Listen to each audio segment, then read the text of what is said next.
Terima kasih Anda masih bersama kami di Berita Padang. Bagi Anda yang baru saja bergabung, kami hadirkan kembali 3 berita utama pada pagi hari ini.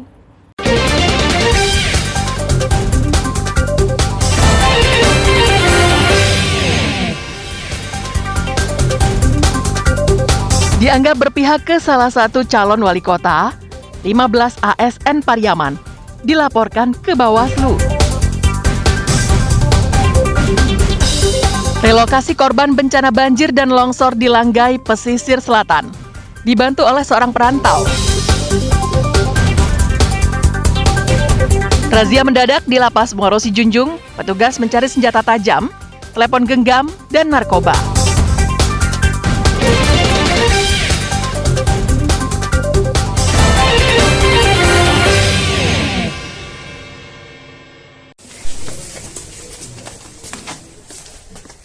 Terkait maraknya peredaran narkoba di Sumatera Barat, yang terkadang dikendalikan oleh penghuni lembaga pemasyarakatan, Lapas Muaro Sijunjung mengambil langkah antisipasi dengan merazia setiap blok di lapas itu.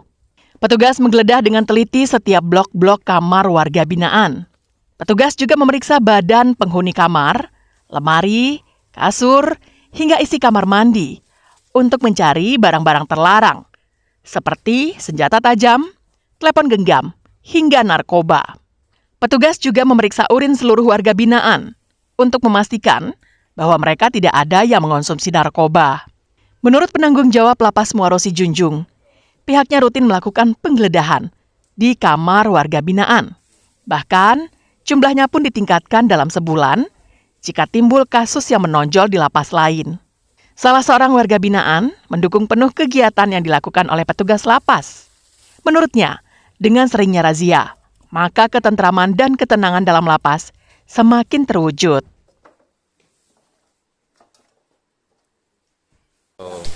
Senang tuh Pak. Alasannya Pak? Ya tentu tidak ada untuk apanya lagi Pak. Kecelakaan memade-made narkoba, pisau, senjata tajam. Nah itu Pak. Jadi aman apanya Pak. Antisipasi gitu ya Pak ya? Iya Pak. Berarti Bapak mendukung penuh? Iya Pak.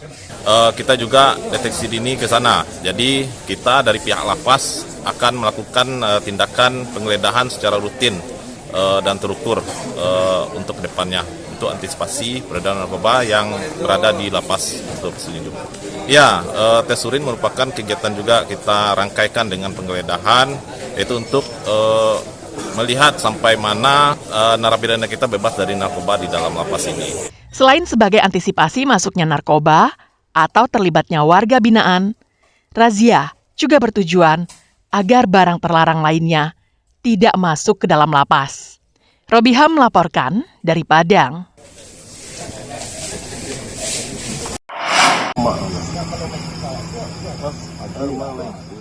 Hendak bertransaksi dengan polisi yang menyamar sebagai pembeli, seorang pengedar sabu-sabu ditangkap tim Satres Narkoba Polresta Padang di daerah Lubuk Buaya, Kecamatan Koto Tangah, Kota Padang, Selasa malam. Fajri tak menyangka jika orang yang akan membeli sabu-sabu darinya adalah seorang polisi yang menyamar. Usai ditangkap, polisi menggeledah dan menemukan 6 paket kecil sabu-sabu siap edar yang disimpan di saku celananya. Polisi kemudian melakukan pengembangan ke rumah tersangka untuk mencari barang bukti lainnya. Namun, tidak ditemukan. Karena tidak ada lagi barang bukti yang didapatkan, pelaku dibawa petugas ke Mapolresta Padang guna proses hukum lebih lanjut. Langsung bergerak dan melakukan pembelian terselubung undercover buy. Setelah disepakati pembeli dengan calon tersangka di suatu tempat, akhirnya tim dapat mengamankan satu orang pelaku laki-laki dewasa dengan barang bukti awalnya pertama 1 paket. Kita lakukan pengembangan, penggeledahan, di badan tersangka ternyata ada 5 paket lagi. Di kantong celana tersangka di dalam sebuah kotak kecil, dan selanjutnya kami lakukan pengembangan. Pelaku dijerat dengan Undang-Undang Nomor 35 Tahun 2009 tentang narkotika dengan ancaman hukuman 15 tahun penjara. Alfi melaporkan dari Padang.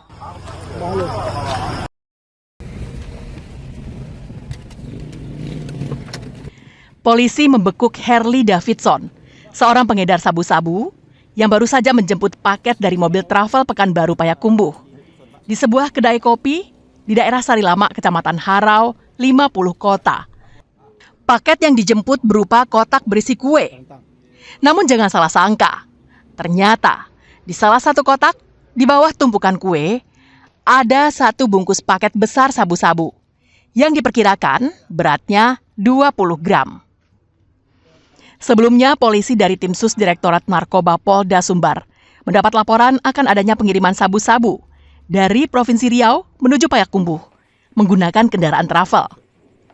Usai ditangkap, dan Herli mengakui jika barang haram itu adalah miliknya. Herli pun dibawa polisi ke Mapolda Sumatera Barat untuk pemeriksaan lebih lanjut. Anggota opsional kita mendapatkan informasi bahwa akan ada pengiriman barang, satu paket barang dari Pekanbaru menuju 50 kota. Dari informasi tersebut kemudian dilakukan penyelidikan dan didapatkan informasi bahwa pengiriman barang tersebut akan melalui sebuah travel dengan modusnya dimasukkan dalam kotak kue. Saat ini polisi sedang memburu pengirim barang haram itu yang terindikasi seorang bandar narkoba antar provinsi yang berdomisili di Pekanbaru. Sri Louis melaporkan dari Padang.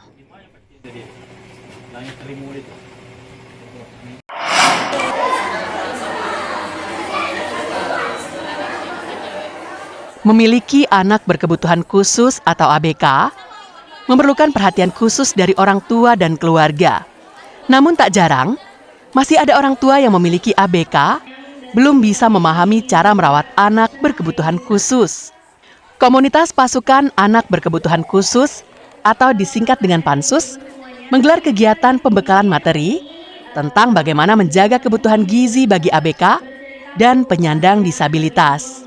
Selain itu juga digelar pemeriksaan kesehatan bagi orang tuanya. Salah seorang peserta kegiatan mengatakan, memiliki anak berkebutuhan khusus memang harus memerlukan perhatian yang lebih. Namun ia menyayangkan, selama ini pemerintah Kota Padang masih terkesan kurang peduli. Seperti melaksanakan seminar atau edukasi lainnya terhadap orang tua, dilakukan oleh komunitas dengan anggaran dari peserta komunitas itu sendiri. Iya, soalnya masih acara begini kita masih kelompok kita sendiri kan yang mengadakan, bukan dari pemerintah gitu. Jadi harapannya ke depan seperti apa? Harapannya ke depan mungkin acara-acara seperti untuk anak-anak disabilitas ini lebih disupport lagi oleh pemerintah Kota Padang. Jadi kami tujuannya ini untuk menjaga kesehatan orang tua juga. Jadi orang tua kan perlu juga sehat, jadi anak-anaknya. Jadi kami di sini lebih mementingkan dulu untuk orang tua. Selama ini orang tua hanya memeriksa kesehatan untuk anaknya aja gitu kan. Jadi sekarang kita coba untuk memeriksa kesehatan untuk orang tuanya. Edukasi bagi orang tua tentang anak berkebutuhan khusus ini diikuti sekitar 55 peserta.